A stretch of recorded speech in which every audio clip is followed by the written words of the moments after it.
Hello everybody and welcome back. My name is Kari and today I'm doing my March TBR.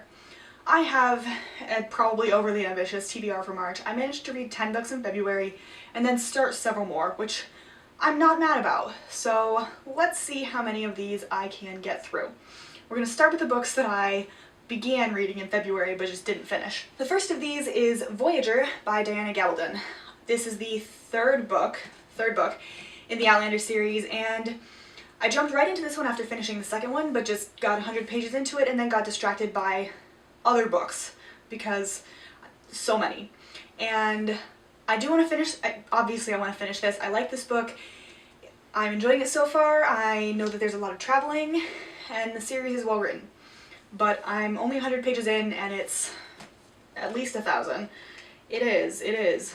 Oh, it is 1,059 pages long, so this could take some time, but I will finish this month. Next I have Earth by David Brin. This is a science fiction set in the year 2038. Basically, humans have mucked up the environment so badly that we have arcs, essentially, to maintain animal species and humanity, and we have to keep moving the water around to feed ourselves.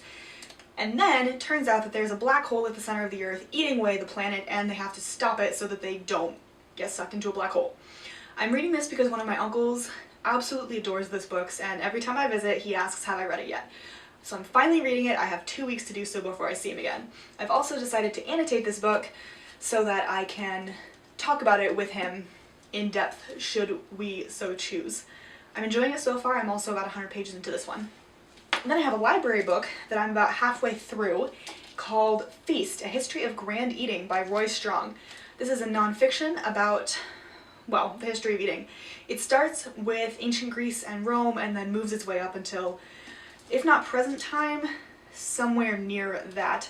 It also has a lot of pictures in it, which I love. So I think this is a fascinating book about not necessarily the food itself or how to cook it, although it does mention such delicacies as hummingbirds' tongues, but more about how they changed from the way they eat, the manners, the books that we have about cooking itself, or the manners that you eat, and I'm finding it absolutely fascinating. And then I have How to Behave Badly in Elizabethan England, which I am also thoroughly enjoying. The first chapter is swearing or foul language in Elizabethan England. They are two very different things, by the way.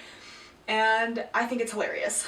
I also just adore anything to do with Elizabethan England, and Ruth Goodman is a good author. She's fun, engaging, accessible. I am only a chapter into this, so I think, what, 70 pages or something like that? But yeah, 60 pages. But I will finish this in March, probably in the next week or so. The last book that I'm currently reading is Daughter of Molokai by Alan Brenner. This is the dust jackets are not on these because I'm currently reading them.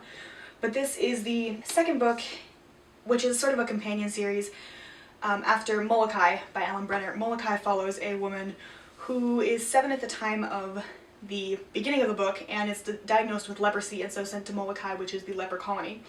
This follows one of the characters that we meet briefly in that book and talks about the Japanese internment. I absolutely adored Molokai, so I'm very excited to read this book and enjoying what I've gotten to so far. And then we have the books that I haven't gotten to. There are 3 library books because I had a whole thing in late January where I just went and got 11 books out of the library, and so far I've read or am reading all but 3 of them. The first one is Watch the Lady by Elizabeth Fremantle. This is Elizabethan England, where Penelope Devereux is a beauty. She's the inspiration for the sonnets Astrophil and Stella, and she's a favorite of the Queen. She has to decide between helping her brother, the Earl of Essex, who decides to invade London at some point later in Elizabeth's reign and ends up losing his head for his trouble, or helping the Queen, who, you know, kind of important. I'm fascinated because I think the Earl of Essex is a bit of a moron in his later days, but he was a favorite of the Queen until he went and botched Ireland. So, like I said, very excited. Then we have The King's Assassin by Benjamin Woolley. This is about the apparent assassination attempt on James I. I was not aware that James I might be gay. But apparently he had a lover, the Duke of Buckingham, or at least according to this book. This is nonfiction, and since I know virtually nothing about James I except that Shakespeare was alive during his time, I think he beheaded Raleigh and Jamestown. He didn't behead Jamestown, settled during his time, and Guy Fawkes, and his mother was Mary Queen of Scots. And he wrote the Demonology and 2 other books. I did a whole speech on him in high school. But anyway, that's about all I know about him, and I'm very curious to see where this goes. And then we have a law library in the courthouse, and so one of the law librarians and I read very similar books. She recommended 1776 by David McCullough to me. I think my dad reads these books, or somebody I know reads these books. It's very possible that one of my other uncles reads these. Either way, I actually do like reading about the American Revolution. I think it's very interesting, especially if you look at it from the British perspective versus the American perspective. Look at the name Benedict, for example. And I'm very curious about which view this book is going to take, just as far as a lot of the people and the founding fathers are involved.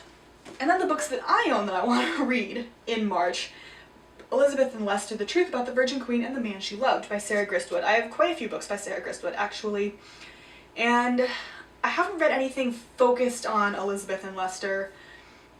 My view is that she was never alone long enough to actually consummate the relationship. So while there was probably some sort of romantic love and definitely an emotional affair going on between the two of them, I don't think that she was A, stupid enough, or B, ever alone enough to actually sleep with him.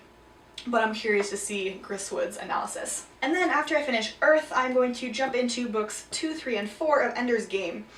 I read the first one a while ago and I just never finished the quartet, so I'm quite bound to finish more series this year, which means that I'm going to read Speaker of the Dead, Xenocide, and Children of the Mind, hopefully this month, but this TBR is a little bit much, so we'll see.